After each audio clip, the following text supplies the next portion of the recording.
Welcome, ladies and gentlemen, to the ASITII Festival of Space. My name's Chris Cubbage. I'm the Executive Editor and Director with My Security Media. And we have over 40 speakers and plus 17 plus sessions throughout November as part of the Festival of Space and speakers from 4 different countries. And today we will be looking at innovation in space and defence. So before we start, I'm pleased to give an acknowledgement of country. In the spirit of reconciliation, My Security Media and our partners acknowledge the traditional custodians of country throughout Australia and their connections to land, sea and community. We pay our respect to their elders past and present and extend that respect to all Aboriginal and Torres Strait Islander peoples today. As we get underway, if I can welcome our panel to come on screen. And this is the body of knowledge that we're presenting across November with our speakers with the ASITII Festival of Space. I'd like to give a thank you to our platinum sponsor, SmartSat, our gold sponsor, Fugro Spark, our Women in Space sponsor, Lockheed Martin Australia, and our official media channel is Space and Defence. Let me introduce the Space Innovation for Defence and National Security panel. We have Dr. Carl Siebert, the Chief Research Officer with SmartSat CRC, Peter Kerr, Coordinator Defence and National Security SmartSat CRC, Dr. Nick Stacey, the Senior Principal Scientist, Space Defence Science and Technology Group, Rod Smith, Starshot Leader, Resilient Multi-Mission Starshot, Defence Science and Technology Group, and Michelle Gee, the Director, Sir Lawrence Wackett Defence and Aerospace Centre with the RMIT, or Royal Melbourne Institute of Technology. To the panel, thank you very much for joining us today. Now, the session for the audience, we're going to hear from each of the panellists, going to run through a presentation. And then at the end of this session, we'll have a Q&A. So you're very much welcome to make a comment or put a Q&A in or a question in to the panel. We will discuss that at the end of the session. But before we get underway, and even for the panelists, you're welcome to turn your cameras off if you like while each of the speakers gives their presentation. Now, there's a lot of content here. You're going to learn a lot from the audience perspective.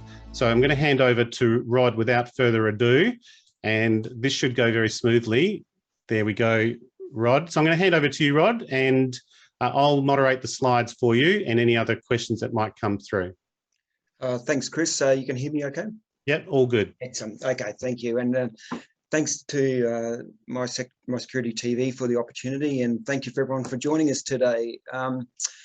As the slide says there, I'm Rod Smith. I lead the Resilient Multi-Mission Space Starshot program here in Defence, and I've had the opportunity to talk to you previously about a year ago. So hopefully today you'll get a sense of some of the activities that we've been working on and how we're sort of working with our colleagues and partners at the SmartSat Cooperative Research Centre in progressing, I suppose, our defence's ambitions for space and our aspirations. And hopefully today you'll get some insights and some of our thoughts around Australian space innovation for defence.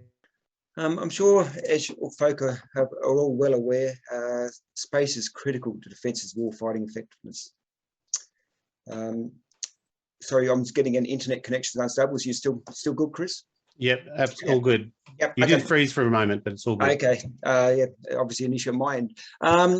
In 2020, Defence released a strategic update, our force structure plan, our transformation plan, and also the More Together Defence Science and Technology Strategy 2030. So in those suite of documentation, we articulated our intent to basically to move forward, improve our resilience and our self-reliance of our space capabilities in defence and for the nation.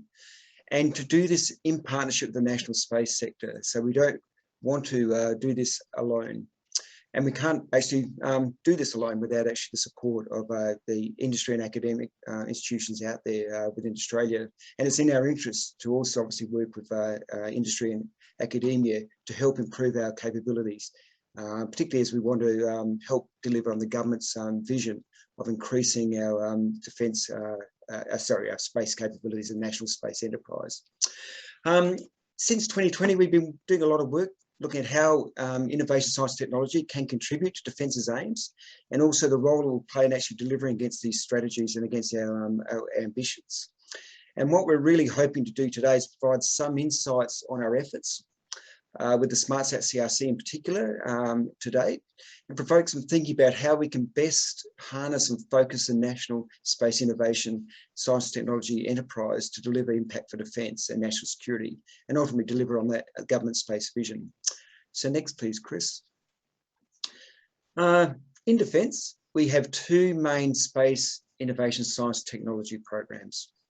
The first one, and Nick Stacey will talk about this in a bit more detail later on during this panel, but the Next Generation Technologies Fund Space Capabilities theme is one of our key space S&T programs that we have within defence. It really is about developing the critical space technology, that low technology readiness, the high risk, high payoff sort of technology developments that we want to undertake in the space domain. And through that mechanism, it is the way Defence funds our contribution to the SmartSat Cooperative Research Centre.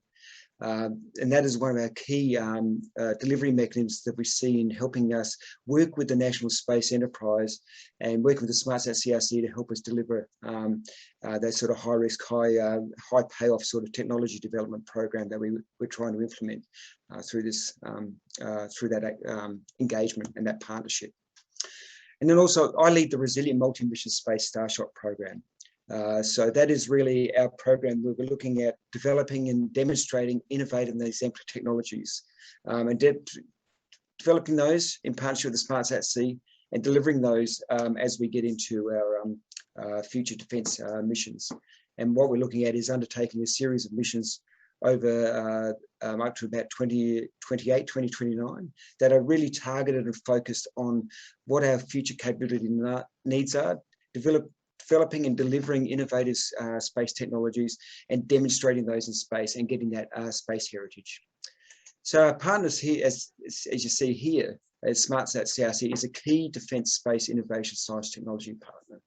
And we are working already, and we're already sponsored, and we are working very much to align and shape that program to develop and test those new technologies, along with these industry and academic partners that are part of the SmartSat CRC. And as I said there, shaping the research program to deliver those technologies and capabilities. And there is going to be examples of that, and we'll talk about some of those examples as we move along. Some of those DSTG is sponsoring, some of those Defence Science Technology Group is sponsoring or leading. Some of them we are partners in, some of them we are interested in and continue to monitor and effectively maintain what we would call a watching brief here within Defence. And through that, we also, as part of that, there is a Defence and National Security End User Board that my boss, Andrew Seedhouse, the Chief of Intelligence, Surveillance and Space Division, chairs that board. And that has cross-defence representation, helps shape and guide those activities that we undertake under the SmartSat CRC. And really what we're trying to talk to you about today, and hopefully you'll get a better understanding, it really is one of the innovation, or one of the key innovation pathways that we have through the SmartSat CRC, working with Defence to demonstrate new space capabilities that we hope to deliver impact ultimately for our defence and national security needs. On that note, I'll leave it there and hand over to Carl, I think, to take on the next session.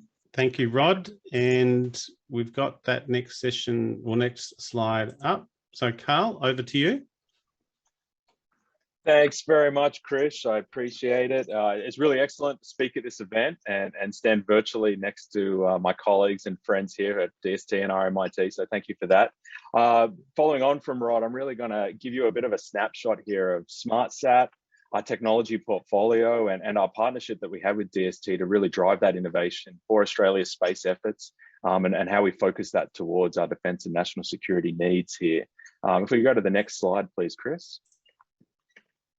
Great. So for those not familiar, SmartSat is a CRC, and we're really Australia's leading centre for space research and technology development.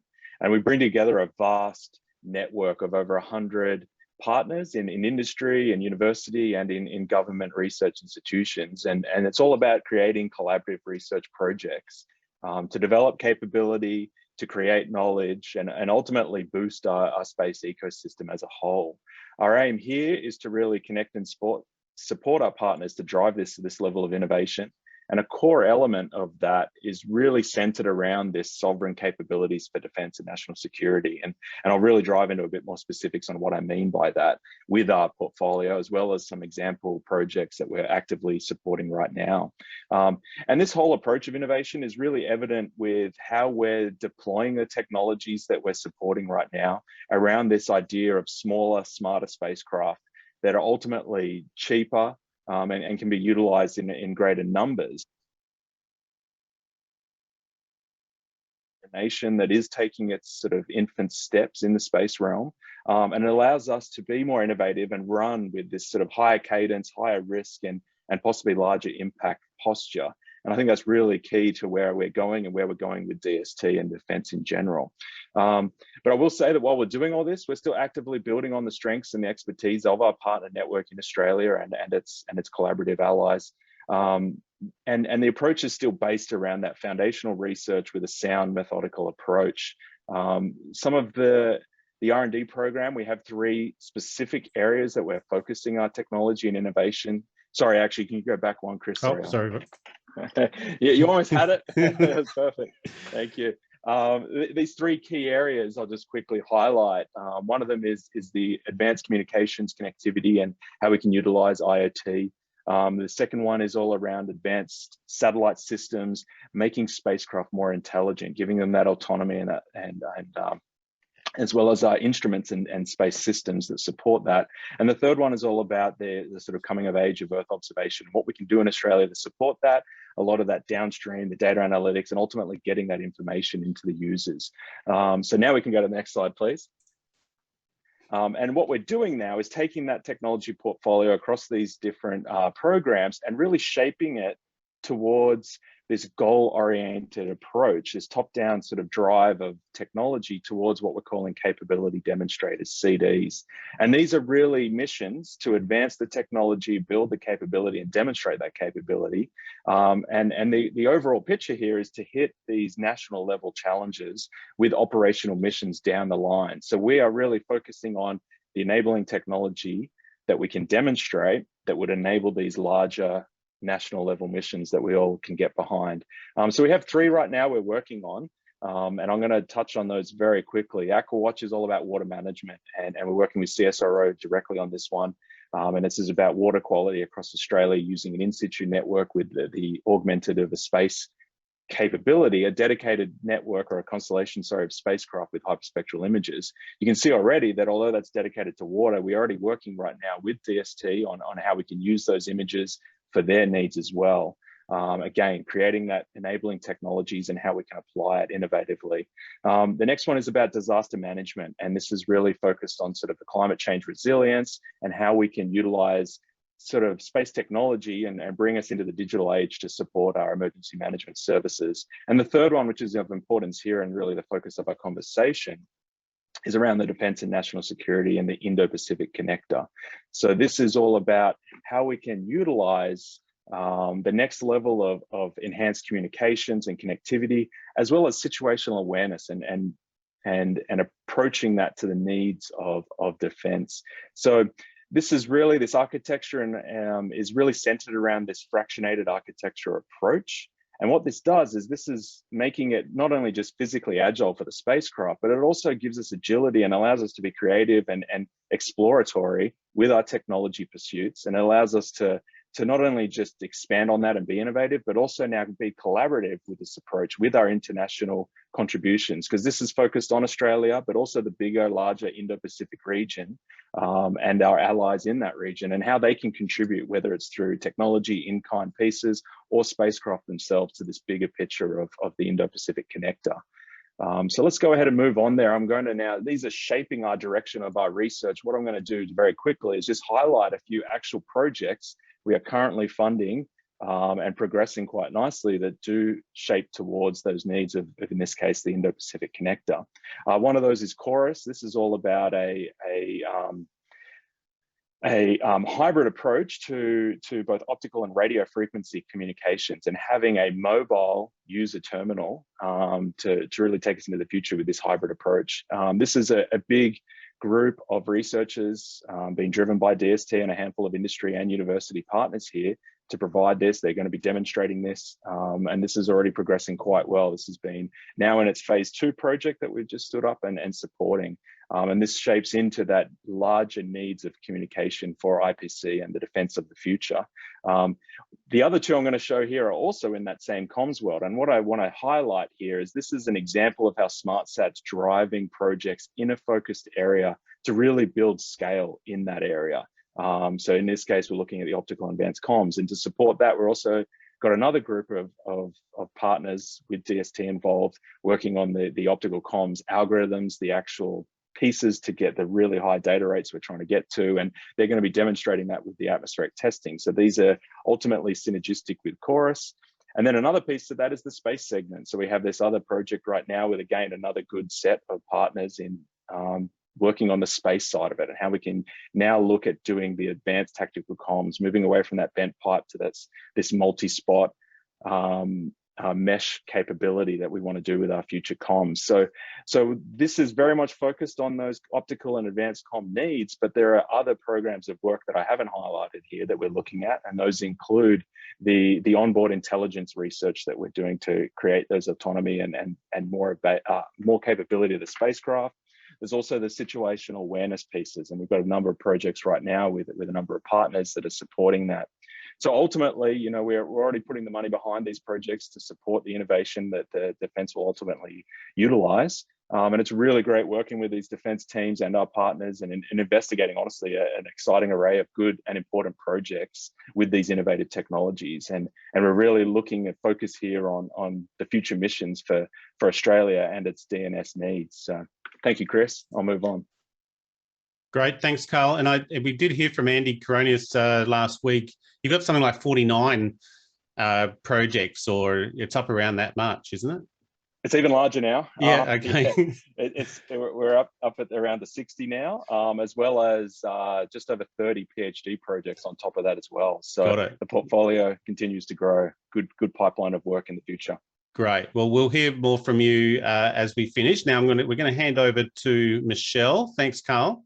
Okay, thank you, and thanks for the opportunity to speak at today's event. It's a real honour to be part of this this panel. I'm going to talk about building Australia's space capability, and most specifically the role of research institutes in that, including universities, organisations like CSIRO, and how that's underpinned by strategic units such as DSTG and various CRCs around Australia. We already heard earlier from Rod about the Defence White Paper, Defence Industry Policy Statement, etc., and how that's really been developed to support the defence infrastructure programs within Australia. If you drill down into some of the detail of that policy, it's a fantastic policy in my opinion, and really what that's aimed at is growing a broader supply chain for defence that is Indigenous, that is sovereign to Australia. There are companies currently that are Australian that support defence. A lot of these companies have got the lifespan of a gnat, essentially. They come and they go simply because they don't have the ability to innovate, they don't have the resources, they don't have the personnel, they don't have the know-how because they're rather small companies. A part of the supply chain, of course, are some of the larger primes, but these are international companies. They're not Australian, they're not sovereign. So really, if we're going to be supporting and growing a high-tech sector to support the defence in this country, we need to grow our startups, we need to grow our SMEs, and we need to make the ecosystem for defence, for defence suppliers, a thriving, self-sustaining ecosystem. Within the Defence White Paper, a fundamental part of that policy is to create, as I've got quoted here, new levels of cooperation between industry and universities. A lot of that's driving research partnerships that are mandated to include people from universities and people from industry, overseen by DSTG and other defence partners.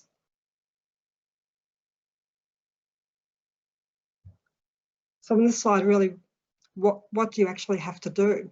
Well, firstly, the key customer in all of this is defence. And the top of this slide here, I've got what defence needs.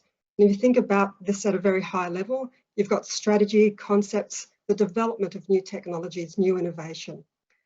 Acquisition and build, these are some of the larger platforms. Some of these are being built onshore, some of these will be built offshore, but they will need to be upgraded, modernised, moving into the future. Then you've got in-service disposal, and then beyond that, you've got maintenance, essentially the whole life cycle of defence acquisitions, defence interests. If institutions like CRCs and defence are really going to, if they're really going to drive and build a thriving supply chain, a thriving defence industry, what really needs to happen is the creation of very targeted, very strategic innovation ecosystems.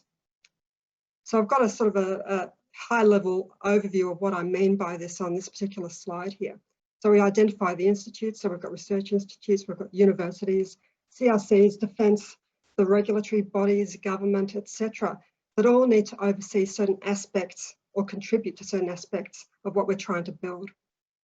At the next level, we've got the specialists, we've got suppliers, manufacturers, various facilities that need to be utilised, and then the services for maintenance and whole of life cycle support. Drilling down a little bit deeper, various products are important. You've got the platforms, hardware, software, and then maintenance to support all of these as well. And further again, you've got processes. You need to innovate, you need to prototype, you need to do your test and evaluation, and again, manufacture and support. If we're trying to build an ecosystem, Australian startups, Australian SMEs, with the ultimate, I think, ambition of creating the first Australian prime to support the defence sector, you really need to focus on those small companies, and the sorts of things that they do or what that they need are research and development. I've already mentioned about the life cycle of startups and SMEs. It's rather short because they don't have the infrastructure, they don't have the cash, they don't have the facilities, and they don't have the know-how to take the product that they've currently got and make it better, to innovate or to develop a new product. And so the next kid on the block with the next new idea comes along and supersedes that original company. What we want to create is a situation that avoids that, an environment and an ecosystem that actually allows these companies to continue to grow. Some of these companies are doing some of this development. The suppliers, the manufacturers, they need to consider the route to market, and they need to consider services that they may provide as well. And sometimes they will partner with other companies to provide this whole of life cycle support, or can support for defence. So what do we really need to focus on? We need to certainly focus on innovation, but innovation for the sake of innovation isn't going to create a thriving industrial ecosystem. What needs to happen is that we need to leverage emerging and disruptive technologies to innovate with purpose. So don't innovate for the sake of innovation, innovate to meet customer needs. And in the context of what we're talking about today, the ultimate customer is defence. And you need to engage with that customer at every step of the process of innovation. Otherwise, you run the risk of not actually giving them what they need at the end of the day.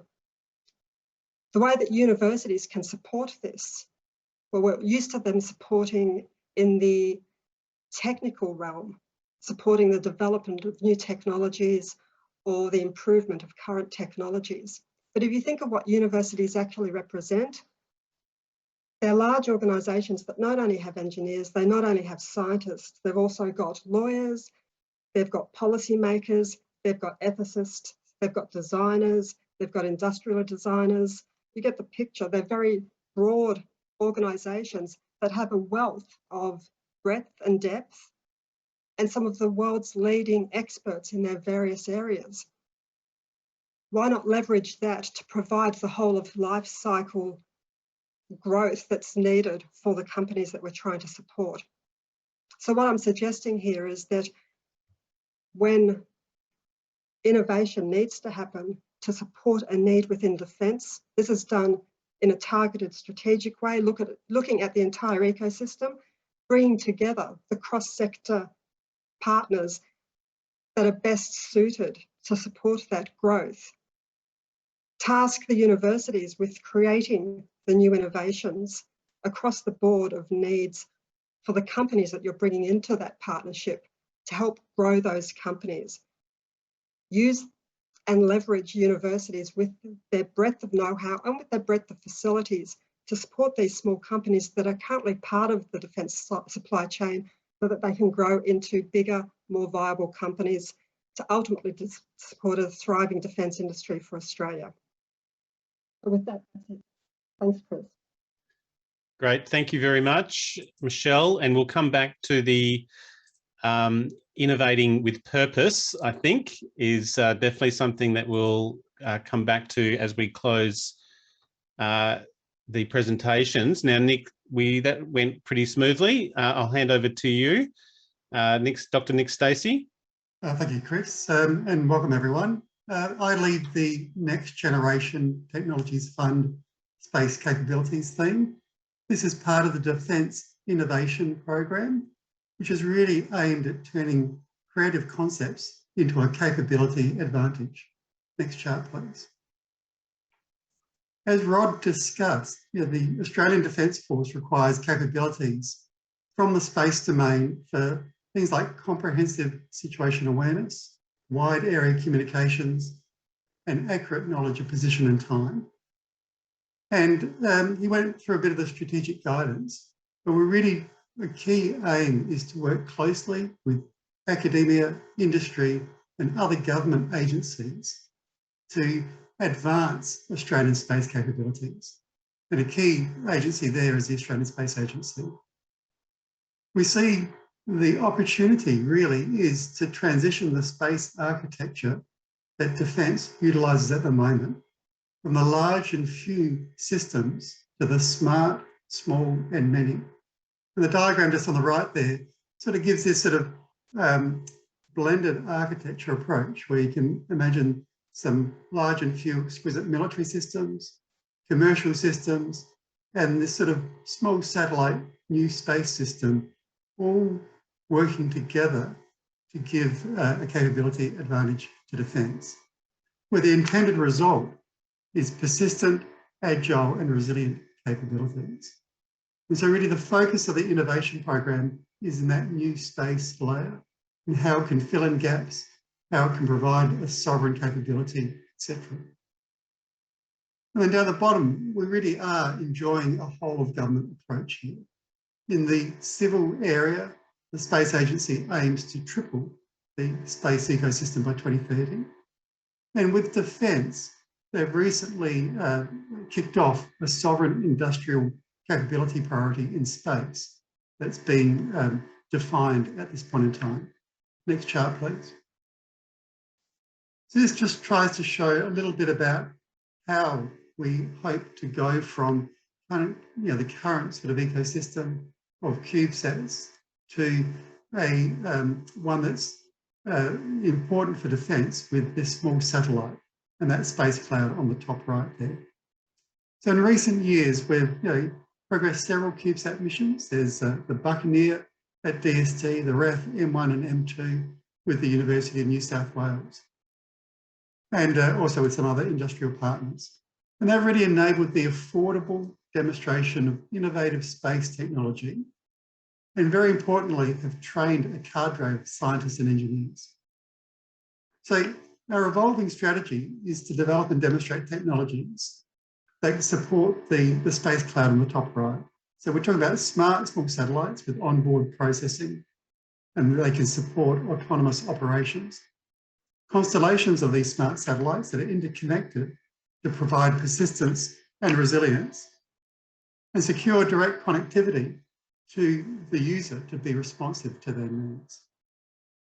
So such an integrated system with that degree of autonomy requires that step from CubeSats to small satellites. And under the Resilient Multi-Mission Space Starshot, we're developing the missions that will demonstrate the technologies being developed by the programs around that arrow for, that's relevant to that space cloud. So down the bottom, we've got the SmartSat CRC. And as we've discussed today, it's just a key institution for providing that academic and industry partnership that's going to develop high risk and high payoff space technology. And Carl talked about several projects. We're also, in addition to the Indo-Pacific Connector and those particular projects that Carl discussed in comms, very interested in the AquaWatch capability demonstrator. And that's going to look at hyperspectral technology for water quality monitoring. This uses the capability of standoff hyperspectral to identify materials. And Defence is very interested in that technology for remote sensing for land cover and for littoral water mapping. The Next Gen Space Capabilities theme also has commenced a research network down the bottom there in developing an advanced payload. This is a research network of academic and industry partners, and it's developing an advanced radio frequency payload for an RMS mission. The use case is synthetic aperture radar for maritime surveillance. We've chosen SAR as a sensor technology because it is kind of at the more difficult end of things. It requires power and thermal considerations on the satellite. It has the advantage of being an active sensor that provides day-night or weather surveillance, and is also able to classify vessel types. And the picture here is just from the DST airborne L-band SAR system that we've developed and operated over the years. And what we're trying to do is trying to share that technology and knowledge with academic and industry partners, raise the capability to do the same in space. And the Defence Innovation Hub is developing technologies across the board in communications, space domain awareness and ISR that may be further developed and demonstrated under the RMS Starshot. So I guess in summary, Defence has got an innovation program that aims to demonstrate innovative capabilities on small satellites in space. The focus is on affordable and adaptive capabilities that leverage software-defined systems with the aim of really making a meaningful contribution to assured access to space systems for defence. Thank you. Thanks very much, Nick. And we will come back to that, but I think the Defence Innovation Hub is kind of the core of what this session is looking at as well. And without further ado, if we bring on Peter. How are you, Peter? Okay. Very good. Over to you. Yeah, thanks, Chris. Is my video working yet? So, yeah, thanks anyway. So I guess my goal today is to kind of bring together the last 4 snapshots of some of the things that are happening around Australia and sort of focus on the sort of research translation for impact piece and how that might achieve opportunities. So if you go to the next slide, thanks, Chris. To do that, I want to start and sort of go back to our collaboration model inside the SmartSat CRC. So SmartSat is a cooperative research centre, and this program has been going for 30 years now and was created to bring together industry, research partners to focus on solving national problems and generate economic activity. So in SmartSat, we have a very large sort of complex group of partners. To manage some complexity, we actually created a third element to this, which we call end user advisory boards. And these represent sort of customers or users of technology from, at the moment, 3 core sectors: defence and national security, which we're talking about today, agriculture and natural resources, and mining and energy. And they're really an important part of that sort of red text, the mantra that we're user-informed, industry-driven and research-powered. And this really is important in terms of sort of understanding how the research, the collaborative research we do, can actually focus on real-world problems that industry can deliver to customers that are represented by those end users. I guess the important thing that SmartSat has is we also have a sort of large cluster of startup companies, and that's quite kind of unique in terms of CRCs. And so we see this as a really important enabler for driving that sort of innovation agenda that'll drive on the research. So next slide, thanks, Chris. So really, yeah, how we kind of hope to achieve impact through this research that sort of Carl talked about. Part of that is really building up a portfolio of projects that we can sort of use to achieve scale. but also it is about that sort of strong buy-in from end users. So I have this kind of simplistic utilization or translation pathway that starts at fundamental science or a fundamental knowledge base and moves through to operational mission, which is where you're delivering products to customers. And I'll sort of touch on elements of this as we go through. The important thing is the CRC really sits in the sort of middle part of that, the sort of green, blue and sort of orange blob, which is where the CRC kind of positions itself. But I want to quickly say, draw the distinction between research projects and innovation activities. To me, the best definition I've seen is that research turns dollars into ideas and innovation turns ideas into dollars. So we're trying to achieve both of those things in SmartSat through collaborative research and collaborative innovation activities. And they draw upon a sort of fundamental science or knowledge base to seed that. So we're assuming that organisations like the Australia Research Council, universities, the public funded research agencies and industry are going to create the sort of basic sort of building blocks of our research projects. And then the role of the CRC is to transform those through technology maturation and demonstration into capabilities or technologies that we can actually start to use and build interest through customers. But the key point is this is not a linear path, even though it's drawn like a linear path. There are all sorts of feedback loops. If you know what you're doing, you can sometimes sort of combine and aggregate these kind of steps. And the other important thing is as you move across from sort of left to right on this chart, the amount of funding you require to actually achieve outcomes actually increases rapidly, particularly in space where you're talking about launch and a whole lot of rigorous engineering processes to get into space and survive in space. And so these are sort of factors that sort of drive the role of the CRC and that innovation ecosystem that Michelle talked about. We are very much looking at sort of positioning ourselves to do part of this, but not all of it.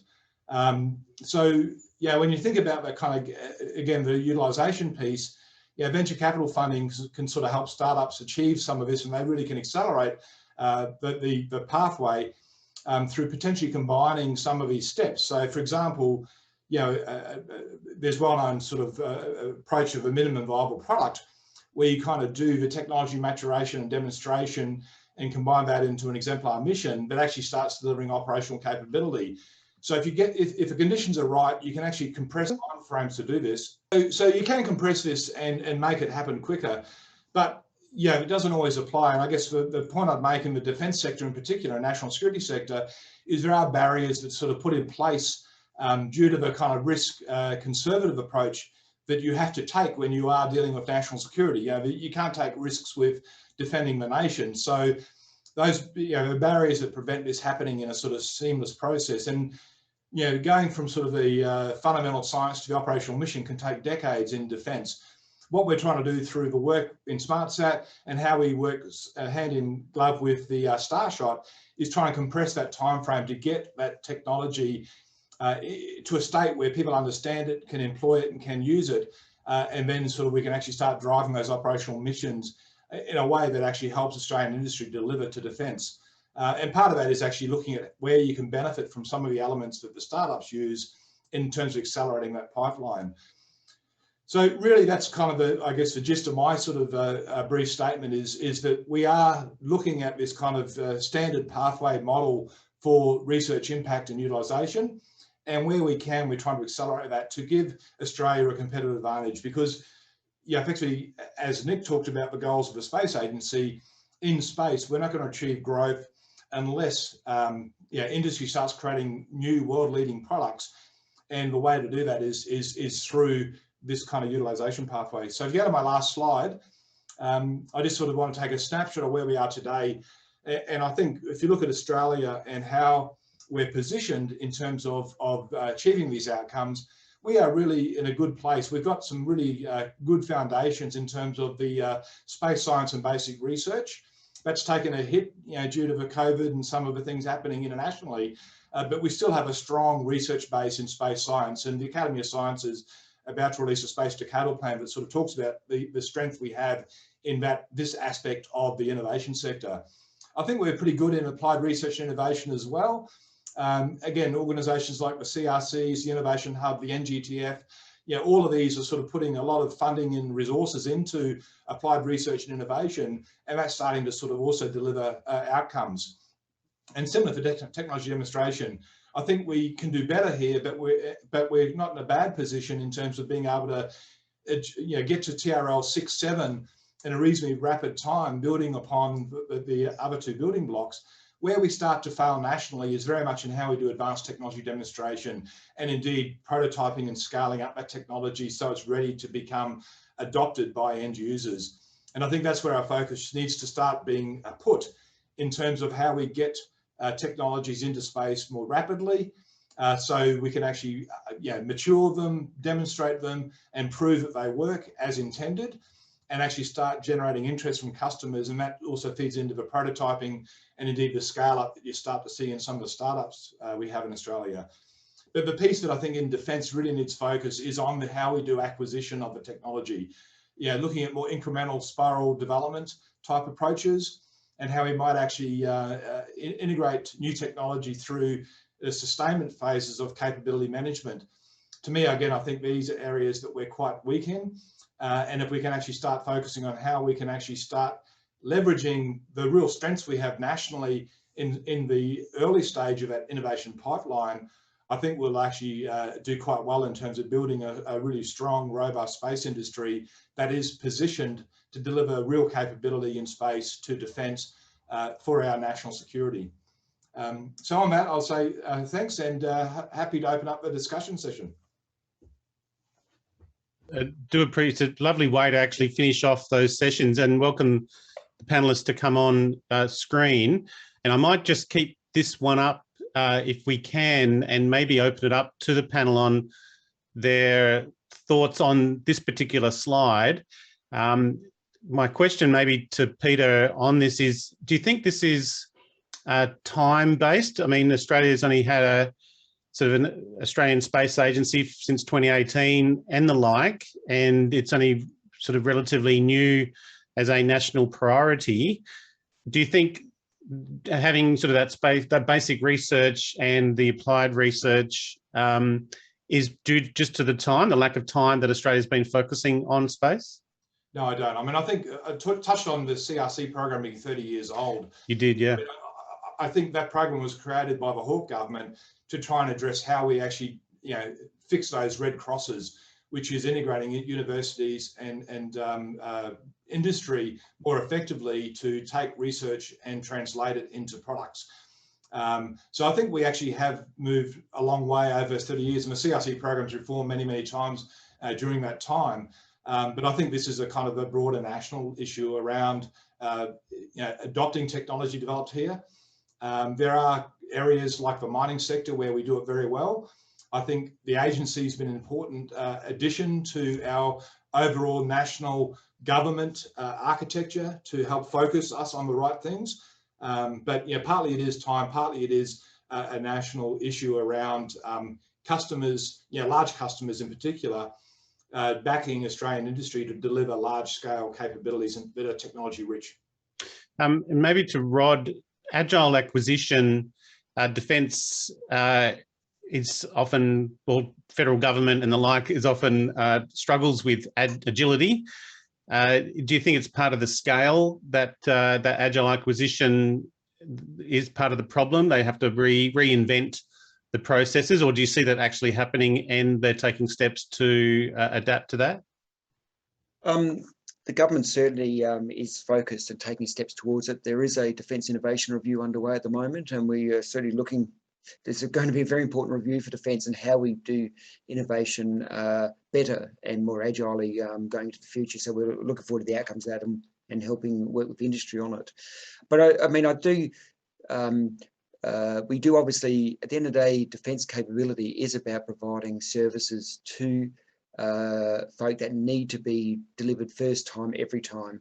And so that does drive a certain level of, I suppose, of robustness within that acquisition processes and those sustainment processes to ensure that they work. But we do need to be able to adopt those modern agile processes moving forward, because in fact it's going to be more important, we think, in the future, that because the pace of technology is accelerating, obviously, and to actually make sure that we are agile and adaptive to operate in those environments in the future where we're going to have defence personnel deployed. We need to be much more agile in that acquisition, not just an acquisition, but how we innovate with the actual capabilities, and do that in a way that's trusted and assured, and deliver that. And hopefully space will be one of those exemplar domains that will work through that and help lead the way. Is space a real challenge because of its connection to everything? You know, we see large sort of long-term programs like the AUKUS submarine. They've just done some tank reviews as well, where they're sort of going, there's been a lot of criticism around sort of these larger programs that take longer time, but space seems to be coming at a much faster pace, but it's also so interdependent and interconnected with everything. Do you think defence, and you don't have to be critical, but you know, do you think defence struggles with that? There's so many different programs, they're all interdependent, and things are running at different speeds. That's part of the key challenge that they have. It is a challenge, but also I think there is an opportunity here, and as Nick pointed out earlier, that blended architecture of having the high-end military capabilities, working with the commercial sector, but also looking at those new space opportunities. And that's where we're going to focus our innovation and science technology efforts. And in working in parallel, so we can work in parallel with the existing capabilities, use innovation and science technology in space to help us not only deliver impact for new capabilities, but actually also help us grow the space sector. So I don't want to underplay how much of a challenge that is, but we certainly see innovation, science, technology and defence as helping sort of trial not only new ways of doing new tech, but also trial new ways of actually sustaining, acquiring, developing new technologies and demonstrating those methodologies, and helping position defence as being part of, I suppose, a future space capability for the government and for Australia. Yeah, and I'll open up to the panel. Do we have to work on all of it? I'll keep this list up. It's quite a good one. And welcome back, Michelle. Do you think we need to work at all of these at the same time, or we're okay with the basic research and the applied research there, which is obviously at a university level, I'd imagine, and then driving that down through that spiral capability delivery, I like in terms of the terminology. All of these have to be worked on at the same time, and is it even possible to even get green ticks on all of them? And if we are going to get green ticks, maybe the time frame is 2030 a reasonable time frame to be achieving the sort of the objectives that have been set? And open it up to the panel. I'll make a couple of quick comments and let the others. I think we're certainly, from defence perspective, certainly trying to work on those top 5 and improve those and pull through the technologies. And that's hopefully the message we're trying to do today, get to that advanced technology demonstrations and prototyping and scale up moving forward. I think that will then inform and influence at the bottom 2, and hopefully that will help to position Australian industry for that sort of future state that we want to be at. But I'll open up to the panel members, other panel members, if they've got some comments. If I may make one thing just to defend defence. So I was being a bit harsh with my market in this case, because yeah, whilst historically, and I think right now, we don't do the incremental spiral development, one of the projects that is a space project, JP 9360, which is looking at space domain awareness, actually is proposing to take a first step down this sort of pathway to think about delivering capability through tranches incrementally. So the Red Cross probably is a little bit harsher, maybe should be a small tick there to recognise that there is some effort, but I think we can do a lot more is the key message. And maybe to Michelle, one of the key sort of points that you make in your session was the innovate with purpose. Do you think this is where this kind of scorecard, I suppose, for want of a better term, is good, because you need to continue to review, accept any weaknesses or areas for improvement, and then refocus on that? Do you think these types of reviews help with innovating with purpose? Do you think there's enough focus there, or is this a good process to be going through? As Rod points out, there is a review on at the moment. Yeah, well, getting to the ticks, the green ticks, the crosses, etc. I think you need green ticks, certainly as far as what we're talking about today, for all of those 5 dot points, as Rod has suggested. Otherwise, you're not innovating with purpose, are you? If you have a big cross, for example, against prototyping and scale up, then what's the point doing the basic research? It has no purpose. It's not going to get to that prototyping scale up stage So what purpose is it actually going to fill? It'll sit on somebody's computer or on a shelf somewhere gathering dust. So I think whenever you're working up something from the concept, you have to think about it all the way through, right up to scale up. How are you going to implement it? You have to think about it in terms of regulation. You know, is it going to be fit for purpose? Is it cheap? Is it practical? Can it be implemented easily? It might be the greatest bit of technology that anyone's ever dreamt of, but if you haven't got a practical way of implementing it, the practical way of scaling it up and then incorporating it into current manufacturing processes or attaching it to a current platform, it's a waste of time. In a way, this needs to be circular, I would have thought. This is self-perpetuating in a circle. Would that be right, Peter? Would you agree? Absolutely. I mean, if we had agile acquisition and sustainment, you know, that implies that as capability gaps emerge for whatever reason, there's a feedback loop to the basic science and the applied research to actually address those gaps and done in a timely way. So you're quite right. So I said it's not a linear process. There definitely needs to be a feedback loop from the end user so that the people doing the technology development are anticipating changes in customer need in a time frame that allows them to do the development and deliver it to meet that need. Yeah, I totally agree, Peter. I think, and it's in addition to the feedback loop that involves the end user, you need to have the end user involved in each of these steps that are listed on the slide here. You need to be talking to them, involve them in each of those. I actually like the end user advisory board models that they have, including agriculture and mining, which are obviously the sort of stalemates of Australian economy in terms of our, you know, the feedback. Well, that's kind of where I wanted to go to. We've got defence and sovereignty in this area, but it's really what's the national benefit? It's not just for national security, but this is a digital economy that we're moving through to. Advanced manufacturing, it should lift everything else up as well in terms of what we're seeing in agriculture and mining. Our previous session highlighted that companies like Woodside over in Western Australia are working with NASA on domains like robotics. So I suppose, are we getting it right? And, you know, where's the national urgency here and the national importance to lift this up? Because it's a little bit from a layperson's viewpoint, it's a little bit disappointing to see only 2 green ticks maybe.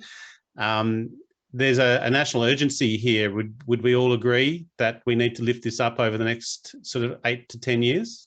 Yeah, I think you're right. And if I made, you know, the other point I quickly make, and I should have made it during my sort of speaking slide, if you look at the kind of top 3 lines here, right now I've done a sort of quick calculation. I think it's about $350 million in total in the space application area around the agency's programs on things like the Space Infrastructure Fund, the Innovation Hub, the NGTF, what SmartSat spending, Moon to Mars. There's a whole stack of programs that are funding, but that adds up to about $350 million over a 10-year period. If you look at the last 2, Defence has published a need to spend $7 billion over 10 years. The problem we got in that middle gap is how do we get from 350 to 7 billion? That's the scale-up piece. Yeah, if you want Australian industry to get into the 7 billion and deliver the capability, we need more programs that you know allow us to understand and get rid of risk in that technology demonstration prototyping piece, so government can invest with confidence, you know, beyond the technology demonstration into the large capital acquisition programs that deliver capability. And I think, as Michelle pointed out, it's also with minimising waste. You know, you're looking for sort of cheaper, faster. And we have had previous sessions sort of saying we need to be failing faster as well. There's nothing wrong with failure. We will learn out of that. One question I had from the session was defence framework. We do have a couple of questions from the audience. We will get to them. The defence framework, I think, Peter, you raised it in terms of that. It's not linear, but there was a linear framework there. Are we aligned in our frameworks and the way that we are approaching space and innovation? Are we aligned to the same kind of models and frameworks that our partners are, say the US, the UK, and through the Indo-Pacific? Are we aligning our frameworks, or are we still kind of doing it on our own? I think Nick and Carl are probably better positioned to answer that because they've seen firsthand sort of what partners are doing in the US in particular. I guess I would say that we are following similar approaches and similar paths. A key thing of the whole innovation process is to work out what are kind of like fit for purpose bits that you need to do in that technology demonstration, the prototyping scale up, the incremental spiral. What makes sense in an Australian context? And it might be a bit different for countries, but we're aware of and working with them on several programs. And so trying to adopt what seems, the best elements that they're doing that are relevant to Australia, but also trying to understand it for our own needs, because we do have a different academic and industrial base in this area at this point in time. And I think we do need to think of how to adapt approaches to leverage that as best as possible. And Carl might have some other insights from his prior work. Yeah, thanks, Nick. I'll just add something really quickly to that, Chris, and perhaps it's a little bit of a tangent to where you were going with that. But my background, I'm only recently returned back to Australia. I spent the last 10 years at NASA JPL working on research and technology development there and programs around that. So that's my experience base there. What I'm trying to do, and what I can talk to is at least utilizing that experience of that methodical systems integration, system engineering approach to programs and how we do leverage that, like Peter was showing on that chart, many of those steps, particularly that technology development steps, trying to instill that through our partners and the research projects that we're supporting to ensure that we actually do provide robust solutions. So while it is important that we do explore, we do fail early and learn from it, which is key, we also still have to have a good sound approach. Space is becoming much more accessible, but it's not necessarily easier. And we have to be very careful, especially when it comes, as Rod poked at, the robustness that the defence needs and the money that they're putting behind these programs, these technologies. We do have to deliver on that, and we have to be careful to deliver on that. So that's an experience base that I'm trying to bring back now to Australia and make sure that as we do start exploring into these technologies and get them to that point where they're demonstrated in orbit, that we have a good sound approach to it and we can do it with some success, because that's ultimately going to lead to that longer term capability that we want to build and lead to that longer term investment and support that we need in defence and the government. So thanks, I'll leave it Carl. at that. I don't know who's in the aviary there, but the birds are chirping. Now, and we're running out of time. So, obviously we're looking, this is a big topic, space innovation for defence and national security. We covered off in an hour, and we really want to appreciate all of our panellists for the sessions that you provided. And each one is quite valuable in their own right. And we did have one question, and maybe some takeaways, and thank you, Peter, for actually answering that. Where would sort of an audience go to say, look, we're not quite working with defence, but we've got some ideas? Where would they go to? I would imagine we would start with those sort of defence posture reviews and the defence strategies, but where would you recommend that they go? And particularly one thing we have found is each state seems to be quite active in space. Each state is almost competitive in their own right. Where would be something that what would be your takeaways, I suppose, from the audience if they want to get involved here, and particularly if it's a startup or someone with an innovative idea, and also maybe some closing comments from each of you. But Rod? Thanks, Chris. There's a couple of places that people can approach initially. There is through the Defence website. There's a linkage, and there is an email there, Starshot Space, where people can approach directly. But I would encourage people to get involved with their local defence state networks, because they are quite active, and we have representatives from Defence on those panels working with the state networks moving forward. If folk are interested, also looking at other opportunities through the SmartSat Cooperative Research Centre. We are, there are calls, there are startup the Aurora cluster in there. There are opportunities through the SmartSat as well. And also through activities such as Defence Innovation Hub, there'll be future opportunities through the Next Generation Technologies Fund. There will be calls going out through the Oz tender system. So there's a whole range of ways of engaging, and also working with, if you have industry or academic partners or relationships there, exploring those as well, where we have already strategic partnerships with a bunch of across the major Australian universities.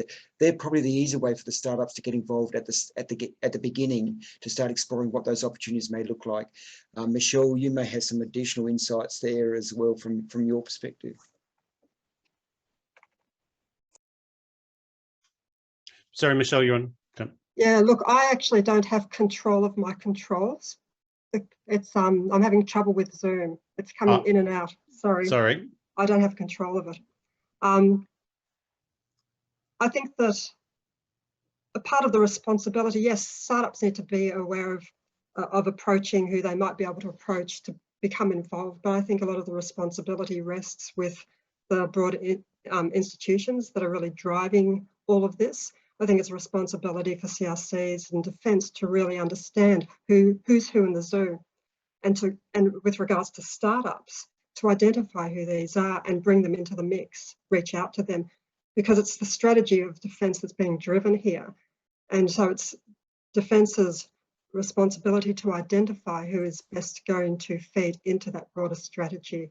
And so I think that I think certainly, yes, reach out to Defence if you're a startup, but I think that Defence can certainly start to map out exactly who's going to contribute, how they can contribute, and therefore how we can grow these startups into bigger companies. And I think also there's the connected aspects of the industry, of the space industry. Pre-session, we're talking about briefly cybersecurity, computer science, the robotics, and those types of industries, advanced manufacturing, that might not be touching space just yet, but they can start to see that opportunity and they need to be planning for it as well. So it's a very broad sector in its own right. And I will say we've been covering space for some time, but looking at the Festival of Space and looking at how many speakers we've got, the engagement has been wonderful. So I do want to thank the panel today. The SmartSat CRC in particular has provided a lot of time as well. And then also Defence Science and Technology Group. Rod, we've had you on before, again, with My Security TV. So I think these types of discussions and your time is valuable, but we also get a sense that you're willing to contribute and share, which is really great to see. So thank you very much for your time today. And on that note, we will close off the session. Otherwise, I want to talk to you all day. Now, for those in Sydney, we are going to be having some giveaways during the festival as well to Neighbourhood Earth, which is running here at the ICC. So if you're in Sydney, reach out to us. And we haven't worked out how we're going to give these tickets away, but I think we've got up to 10 double passes to Neighbourhood Earth. And I believe it's going to be coming down to Melbourne potentially next, but currently in Sydney. So thank you to our panel. Let me read Dr. Carl Sabert, the Chief Research Officer with SmartSat CRC, Peter Kerr, the Coordinator of Defence and National Security, SmartSat CRC, Dr. Nick Stacey, Senior Principal Scientist, Space, Defence Science and Technology Group, Rod Smith, Starshot Leader, Resilient Multi-Mission Starshot, Defence Science and Technology Group, and Michelle Gee, the Director currently with RMIT, Sir Lawrence Wackett Defence and Aerospace Centre. Thank you so much for your time and valuable contribution today, and we look forward to speaking to you all again. Thank you. Thank you very much. Thank you. For the audience who are still with us, let me just walk through. Thank you very much for attending your time today. This afternoon, I think, no, it's not. It's going to be 6 o'clock today. We're going to be we're going to be joined by Dr. Gordon Rosler and having a look at robotics in space. And he's the president of Robots in Space as well. So we're going to be looking at in-orbit logistics. And otherwise, go to ASITI.space and have a look at what we've got coming up. We'll be back next Wednesday as well with the sessions. And let me just read out before we go. We're going to have Southern Launch updates next Wednesday. We're going to be looking at, we'll also be joined by Kleos Space, the value of data in space. And then next Friday, investing in space as well. So there's a whole bunch still coming through till the end of November, as well as some physical events in Perth as well. So thank you very much for your time, and I'll close off the session. Thank you.